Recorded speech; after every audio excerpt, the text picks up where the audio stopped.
सिखा रहा है सबको, आप सिखा रहे हैं इसको। कितना बड़ा आतंकवादी है ये, आपको नॉन वेज खिला करके हमने मना कर दिया कि हमें नहीं पढ़ा रहे हैं इनको। नमस्कार, आदाब, सत श्री अकाल।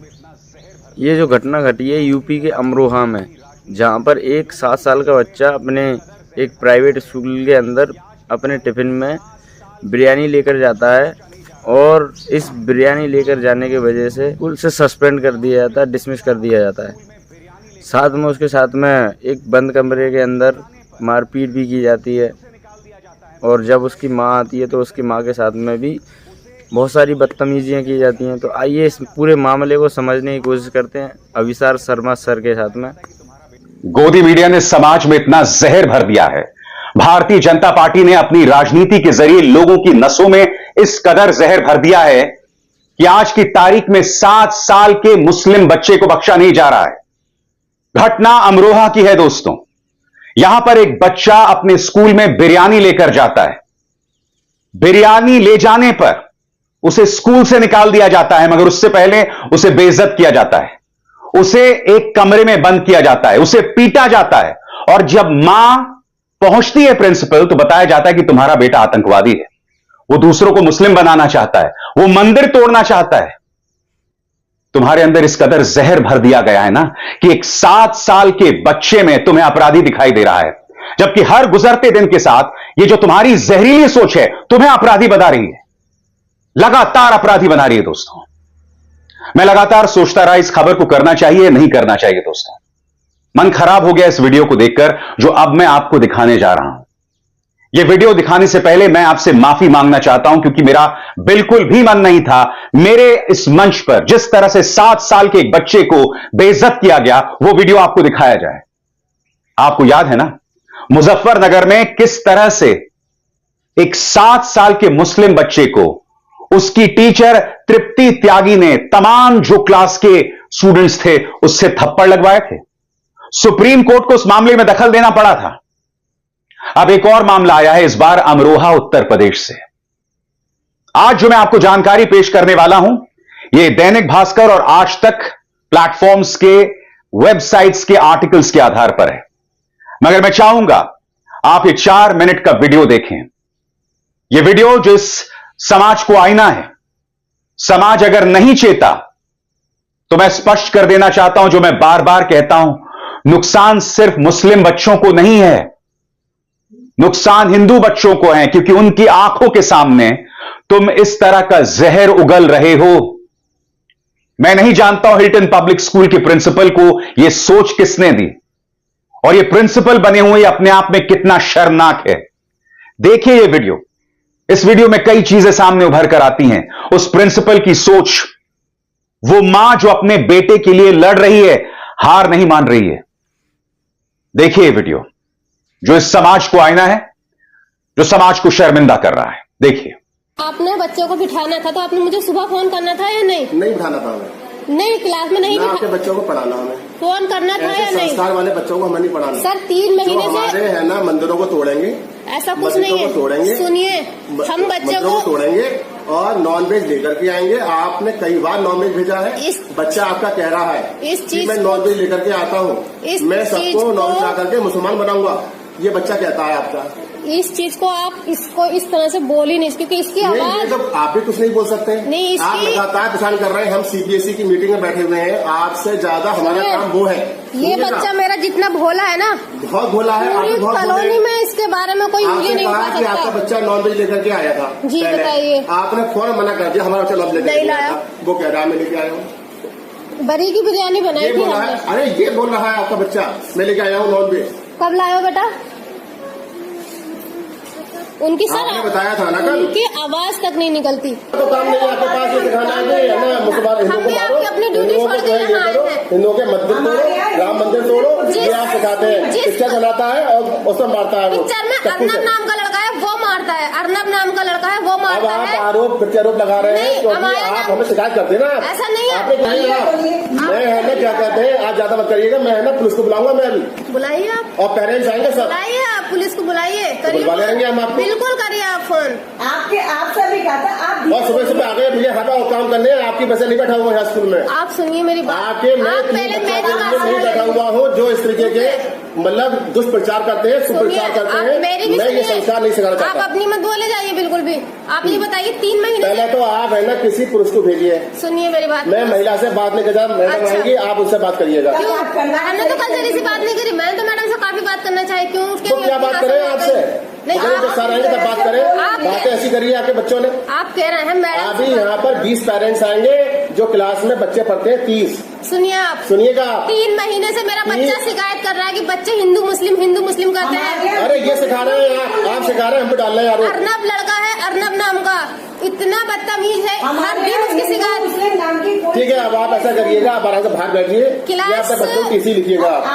हम बच्चों को पढ़ाएंगे भी नहीं अब आपको। ठीक है, आप नहीं पढ़ाएंगे, मुझे नर्सरी तक के अब तक के हिसाब दीजिए, मेरी फीस। अरे नर्सरी का हिसाब हमें हिसाब दीजिएगा, आप मार्च तक का नहीं आप करिएगा हमारा। नर्सरी से फीस लेके जाइएगा, तब जाके भेजेंगे आपको। ऐसे कैसे भेजेंगे? आप काट के दिखाइए। अरे काटेंगे, दिखाएंगे ना, काट दिया नाम। हाँ दिखाइए ना, आप हमें नाम काट दिया, उनको ले जाइए आप। ऐसे कैसे ले लेके जाएंगे आप? अब आप देख रहे समझती है क्या आपको पढ़ा लेंगे? तो आप इसको मारना चाहते सरकारी हैं? स्कूल है, हम तो मारेंगे नहीं, आप इसको मारना हमने चाहते नहीं मारा है इसको। क्यों आपने इसे बंदी बना के रखा पूरे दिन? बताइए। हाँ बिल्कुल, हमने ढाई से बिठाने क्लास के अंदर। तो क्यों आप जो ऐसी बातें करेगा? मुझे फोन क्यों नहीं करा सुबह के? अरे क्यों नहीं करा? आपको करा था हमने फोन? नहीं करा था। नहीं करा। 12:50 पे मंजू मैम का फोन आया, 12:57 पे मैं आपके स्कूल में आप हाजिर होते रहोगे, अब आप बाहर पहुंचिएगा। मैं गार्ड को बुलाऊंगा, नहीं तो आप अपनी पूरा दिन आपको मारने का इरादा था, क्या था? अरे क्यों मारेंगे हम इसे? पूरा दिन मेरा बच्चा ये मारने का आधार रखे बैठे हैं सबको। ये गलत है। आपको एक ये सिखा रहा है सबको, आप सिखा रहे हैं इसको। ये कितना बड़ा आप सिखा रहे हैं इसको, इस बात कितना बड़ा ये घर पर सिखा रहे हैं आप ये बताइए कितना बड़ा आतंकवादी है ये आपको? नॉन वेज खिला करके आप जो है ना वो क्या कहते हैं, ये आपने बात करेगा कि मुसलमान हुआ सबको मैं। जो बच्चे आपसे कह रहे हैं वो कितने साथी हैं आप ये बताइए। ठीक है, अब आप हमसे क्या चाहते हैं? मैम आप चुप किए तो हम आपके बच्चों को नहीं खिलाना चाहते। काम बहुत है, देखिए सब खड़े हैं तैयार। काम है, हम भी अपना जाइए आप मुझे मंजू मैम ने बुलाया। आप अच्छा, इतना आप बताइए। हाँ हमने नाम काटे के बुलाया है। ये इकला 1 फीट का बच्चा कितना बड़ा आतंकवादी? अरे छोड़ो, ये ठीक नहीं है, आप सिखा रहे हैं इसको। नहीं सिखा रहा, ये हमारे मजहब में नहीं है। जिस कॉलोनी में रहते हैं ना, चारों धर्म के लोग उस कॉलोनी में रहते हैं। अरे हमें इतना सा बच्चा कोई धर्म की बात नहीं कर सकता। आपको क्या नहीं, ये तो हमारे दिमागों में नहीं है। हमारे पेरेंट्स ने मना कर दिया कि हमें नहीं पढ़ाना है इनको। हमें अपने बच्चे को काबिलियत की ओर लेकर जाना हम है। अपने नीचे 40 बच्चों को नहीं निकालेंगे स्कूल से। तो मैं कह भी ना रही, 40 बच्चों को अर्नब की टीसी कटी पड़ी, क्यों उसको रखा आपने दोबारा? किसको रख दिया हमने? क्या नाम है उसका? अर्नब है ना? क्यों आपने उसकी बात नहीं मानी? कितना टाइम हो गया उस बच्चे को? ऐसा नहीं है, ऐसी कोई बात नहीं कर रहे हैं, आप ही कर रहे हैं, आप ही सिखाते हैं। ऐसा कुछ नहीं अभी आप आए थे नॉन वेज को लेकर के, हमने जब कहा कि नॉन वेज आता है बच्चा। बच्चे हैं आप। मैं फिर आपसे पूछना चाहता हूं दोस्तों, 7 साल का बच्चा आतंकवादी, 7 साल का बच्चा लोगों का धर्म बदलवा रहा है, 7 साल का बच्चा मंदिर तोड़ रहा है। यह जहर दरअसल उस प्रिंसिपल के दिमाग में था और वही उल्टी वो उस मां के सामने कर रहा था। वो प्रिंसिपल नहीं सुधरने वाला है। कल को उस बच्चे को इंसाफ भी मिल जाए, क्योंकि याद कीजिएगा मुजफ्फरनगर में जिस मुस्लिम बच्चे को तमाचे मारे गए थे उसे आखिरकार अपना स्कूल बदलना पड़ा था। इस बच्चे को भी अपना स्कूल बदलना पड़ेगा, मगर यह सोच नहीं बदलने वाली है, क्योंकि 10 साल से जो लोगों की नसों में जहर भरा गया है ना, जब लोगों को यह समझाया गया है कि भैया हिंदू खतरे में है, मुसलमान से खतरे में है। मैं फिर आपसे पूछना चाहता हूं दोस्तों, हम हिंदुओं की तादाद 80% है। क्या हमें अपनी तादाद पर भी भरोसा नहीं है? क्या हमें अपनी शिक्षा, अपनी बुद्धिमत्ता पर भी भरोसा नहीं है? 2014 से पहले कोई हिंदू खतरे में नहीं था। हम ये कहीं नहीं सुनते थे हिंदू खतरे में है, मगर 2014 के बाद हिंदू हृदय सम्राट के प्रधानमंत्री बनने के बाद और उत्तर प्रदेश में दूसरी बार मुख्यमंत्री आदित्यनाथ मुख्यमंत्री बने हैं, तब आपको हिंदू खतरे में दिखाई देता है। तब यह प्रिंसिपल इस कदर जहर उगलता है। तमाम एजेंसीज दोस्तों इसको लेकर क्या खबरें कर रही हैं आपके स्क्रीन पर। अमरोहा में एक स्कूल प्रिंसिपल ने कक्षा 3 में पढ़ने वाले छात्र को स्टोर रूम में बंद कर दिया, उसका स्कूल से नाम भी काट दिया। बच्चे का कसूर सिर्फ इतना था कि वो अपने टिफिन में बिरयानी लेकर आया था। छात्र की मां प्रिंसिपल अवनीश कुमार शर्मा से स्कूल पहुंची मिलने। बच्चे का नाम कटने का कारण पूछा तो प्रिंसिपल भड़क गए। दोनों के बीच जमकर तू-तू मैं हुई। प्रिंसिपल ने बच्चे की मां से कहा, आपका बेटा आतंकवादी है, स्कूल के मंदिर को तोड़ता है, क्लास के बच्चों से कहता है कि उन्हें मुसलमान बना देगा। मामले की जांच के लिए बीएसए ने 3 सदस्यीय समिति बनाई है, मुस्लिम कमिटी पीड़ित परिवार के पक्ष में आ गया है। केंद्रीय शिक्षा मंत्री को लेटर या खत भी भेजा गया है। दोस्तों, यह वो लेटर है जो मुस्लिम समिति ने भेजा है और इसी के आधार पर अब 3 सदस्यीय समिति बनाई गई है। कल को अगर प्रिंसिपल पर कोई कार्रवाई हो भी जाए, मगर मैं आपसे सवाल पूछना चाहता हूं, जिस बेइज्जती का सामना 7 साल के उस बच्चे ने किया, उसे एक कमरे में बंद कर दिया गया। आपको अंदाजा है कि जिंदगी भर के लिए उस बच्चे के मन में खौफ, वो सिहरन बैठ गई है कि ऐसे में यह बच्चा सामान्य नागरिक बन पाएगा। आपको यह सवाल खुद से पूछना पड़ेगा दोस्तों, क्योंकि मुजफ्फरनगर में जो हुआ था, मैं नहीं भूला हूं, जब एक मुस्लिम बच्चे को खड़े होकर थप्पड़ मारे गए थे, उसमें सुप्रीम कोर्ट ने भी दखल दिया था। मगर क्या हुआ? फिर वैसे ही घटना उभर कर आती है अमरोहा उत्तर प्रदेश में, जहां सिर्फ बिरयानी लाने पर एक 7 साल के बच्चे, 17 साल नहीं दोस्तों, 7 साल का बच्चा, उसके साथ ऐसा हुआ है। आपको खुद से सवाल पूछना पड़ेगा कि आप और हम बतौर नागरिक क्या बनते जा रहे हैं। महाराष्ट्र के धुले एक्सप्रेस में एक बुजुर्ग मुसलमान को बेरहमी से पीटा जाता है। यह बुजुर्ग मुसलमान अपनी बेटी से मिलने जा रहा था। वो जो मांस लेकर जा रहा था, उसे खाने की इजाजत महाराष्ट्र में है, मगर बावजूद उसे उसको बेइज्जत किया गया, उसे मारा गया, उसे पीटा गया।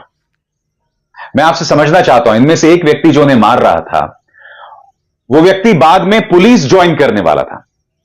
अब सोचिए दोस्तों, ये लोग जो पुलिस ज्वाइन करेंगे, जब वो नौकरी में होंगे, तब क्या आप उनसे इंसाफ की उम्मीद कर सकते हैं?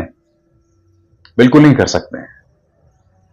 बुलडोजर को लेकर हाल ही में सुप्रीम कोर्ट सख्त हुआ था। उन्होंने कहा था कि भाई, कोई भी व्यक्ति अगर आरोपी है तो उसके घर पर बुलडोजर नहीं चल सकता है। अगर एक बेटे ने गुनाह किया है तो उसकी सजा उसके परिवार, उसके पिता को नहीं मिल सकती है। सुप्रीम कोर्ट ऐसी नसीहत जारी कर देता है, मगर क्या समाज पर उसका कोई असर पड़ता है? क्यों नहीं पड़ रहा है?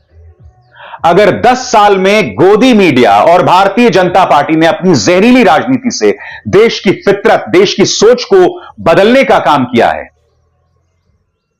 तो मुझे पूरी उम्मीद है कि 10 साल अगर मीडिया जिम्मेदार हो जाता है, अगर जहर नहीं उगलता है, तो हालात बदलेंगे। अगर मीडिया सामान्य हो जाता है, अगर मीडिया सांप्रदायिक सौहार्द की शिक्षा देता है, जो देना भूल गया है, तो हालात बदलेंगे। मैं एक बात स्पष्ट कर दूं दोस्तों, ऐसा नहीं कि इससे पहले समाज में दंगे नहीं हुए, ऐसा नहीं कि इससे पहले मुसलमानों को निशाने पर नहीं लिया गया है, मगर मुख्य धारा का मीडिया दंगाई के तौर पर मैदान में नहीं उतरा है। राजनीतिक दल, जिसमें गृह मंत्री से लेकर प्रधानमंत्री तक, इन्होंने अपने मुंह से जहर नहीं उगला है। आपको क्या लगता है, वो जो प्रिंसिपल, अमरोहा के इस प्रिंसिपल ने जो 7 साल के उस मासूम के साथ किया, उसकी वजह क्या है? बताइए। जब संसद के अंदर रमेश बुधोड़ी खड़े होकर एक अन्य सांसद, दानिश अली सांसद हैं साहब, जब उन्हें आतंकवादी और न जाने किन घटिया शब्दों से नवाजते हैं, तो आपको क्या लगता है इसका असर जमीन पर क्या पड़ेगा? जब हेमंत बिस्व शर्मा आए दिन मुसलमानों के खिलाफ जहर उगलते हैं, तो आपको क्या लगता है इसका क्या असर पड़ेगा? जब मुख्यमंत्री आदित्यनाथ कहते हैं कि चुनाव मुकाबला 20% बनाम 80% है, यानी आप मुसलमान को आइसोलेट कर रहे हैं, उससे अलहदा कर रहे हैं, उसे अलग थलग कर रहे हैं, तो आपको क्या लगता है उसका क्या असर पड़ेगा? प्रधानमंत्री नरेंद्र मोदी, अरे कम से कम प्रधानमंत्री की पद की गरिमा का तो ख्याल रखिए। प्रधानमंत्री ने यह तक कह दिया था कि कपड़े देखकर आपको दंगाई समझ आ जाते हैं। प्रधानमंत्री नरेंद्र मोदी यह तक कहते हैं कि ये घुसपैठी हैं, ज्यादा बच्चा पैदा करने वाले हैं। प्रधानमंत्री, मैं आपको ढेरों मिसाल दिखा सकता हूं जहां भारतीय जनता पार्टी के कार्यकर्ताओं ने अनर्गल चीजें की हैं। सबसे बड़ी बात, आपके बनारस में IIT BHU की छात्रा के साथ दुष्कर्म की खबर आती है। ये 3 लोग भाजपा के IT सेल के लोग हैं। इन पर आप चुप क्यों हैं, मैं समझना चाहता हूं। प्रधानमंत्री, आप चुप नहीं रह सकते, आप चुप नहीं रह सकते हैं। भाजपा को अपनी सोच बदलनी पड़ेगी, क्योंकि ऐसा नहीं है कि राजनीतिक तौर पर भारतीय जनता पार्टी बढ़ रही है, बिल्कुल नहीं। हरियाणा में आपकी हालत खराब है, महाराष्ट्र में आपकी हालत खराब है, और मुझे ताज्जुब नहीं होगा अगले 3 महीनों में जो चुनाव होंगे उसमें भाजपा हार भी जाए तो मुझे ताज्जुब नहीं होगा। भाजपा को समझना पड़ेगा कि वो अपने जहरीले नेताओं को मैदान में नहीं उतार सकती। भाजपा को समझना पड़ेगा कि गोदी मीडिया के जरिए वो जहर नहीं उगल सकते। और ये गोदी मीडिया को समझना पड़ेगा। ये जो तमाम एंकर्स हैं, जो पापा की परियां गुल्लू कालू हैं, मैं आपसे एक सवाल पूछना चाहता हूं। इन सबके बच्चे हैं, इन सबको मैं निजी तौर पर जानता हूं, इन सबके साथ कभी ना कभी मैंने काम किया है। ये लोग अपने बच्चों से आंखें मिलाते हैं क्या? तुम जो आए दिन जहर उगलते हो प्राइम टाइम में, समाज के अंदर दंगे जैसे माहौल बनाते हो, जहां एक खास धर्म का होना गुनाह बन जाता है। कल्पना कीजिए दोस्तों, कोरोना की पहली लहर देश को मिलकर उसके साथ मुकाबला करना था, मगर भारत में क्या हो रहा था? ताली बजाओ थाली बजाओ। उसके बाद मुसलमानों के सोशल बॉयकॉट को लेकर जहर और अफवाहें, तबलीगी जमात को लेकर कितनी अफवाहें फैलाई गई, लगातार फैलाई गई, और उसके बाद उन्हें जीत मिली औरंगाबाद हाईकोर्ट में और सुप्रीम कोर्ट में। तबलीगी जमात को जीत मिली उसके बाद, मगर जहर फैल चुका था। बेशक अदालत में तबलीगी जमात को जीत मिली थी, मगर गोदी मीडिया के जरिए जो जहर उगला गया था, वो जहर लोगों की नसों में भर गया था। और उसी का परिणाम आप अमरोहा में देखते हैं, मुजफ्फरनगर में देखते हैं। ये जो घटना है, जहां 7 साल के बच्चे को आतंकवादी बताया जा रहा है, धर्म परिवर्तन करने वाला बताया जा रहा है, मंदिर तोड़ने वाला बताया जा रहा है, यह शर्मनाक है दोस्तों। सबसे बड़ी बात, आप आतंकवादी शब्द का इस्तेमाल कर रहे हैं। किसी को खाने का जो अधिकार है वो छीन रहे हैं। क्या स्कूल के नियम कानून में है कि कोई व्यक्ति नॉनवेज नहीं खा सकता या सिर्फ शाकाहारी खाया जाएगा? क्या हिल्टन पब्लिक स्कूल के संविधान में ऐसा लिखा हुआ है? यह सवाल किया जाएगा। अगर कोई बच्चा बदमाश है, थोड़ी देर के लिए मैं मान लूं वो 7 साल का बच्चा बदमाशी करता है, तो क्या 7 साल के बच्चे को आप आतंकवादी बताएंगे? मैं आपसे पूछना चाहता हूं, हम सबके बच्चे शैतानी करते हैं, मगर क्या शैतान बच्चे को अगर कोई प्रिंसिपल अपराधी बताए, बताइए, सोचिएगा, सोचिएगा। मुझे पूरा विश्वास है कि आज जो मैं तमाम बातें कर रहा हूं, इस पर भी आप मुझे ही गाली देंगे, मगर मुझे चिंता इस देश की है, मुझे चिंता आपकी है। मुझे चिंता आपकी है क्योंकि आपकी नसों में लगातार जहर भरा जा रहा है, और नसों में जहर भर के आप तरक्की नहीं कर सकते। यह मैं आपसे बार बार कहता रहा हूं, आगे भी कहता रहूंगा, जब तक आपको बात समझ ना आ जाए। अभिसार शर्मा को दीजिए इजाजत। ये वीडियो बनाने का मकसद किसी की भावनाओं को ठेस पहुंचाना नहीं है, किसी को बदनाम करने का प्रयास नहीं है। मकसद है आप लोगों को जागरूक करना, और ज़्यादा से ज़्यादा आगे शेयर करें ताकि और लोग भी जागरूक हो सकें।